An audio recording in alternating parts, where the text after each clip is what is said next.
Terima kasih Mirsa, Anda masih bersama kami di Liputan Metropolis. Momen Idul Adha tahun ini membawa berkah bagi para peternak sapi di Kota Palembang.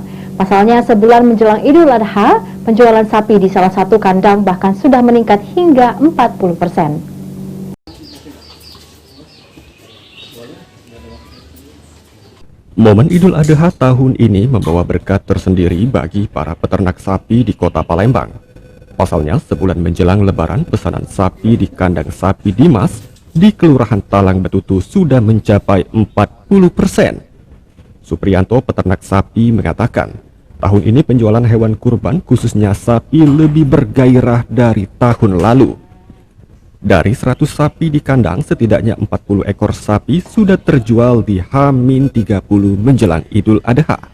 Untuk pemesanan sapi di kandang Dimas sendiri, apakah sudah mulai ramai atau gimana, Mas?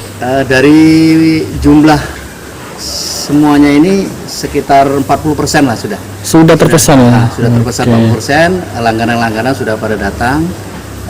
Istilahnya kita memberikan kualitas yang terbaik lah, sehingga nanti para pelanggan itu tidak pindah lagi ke tempat yang lain.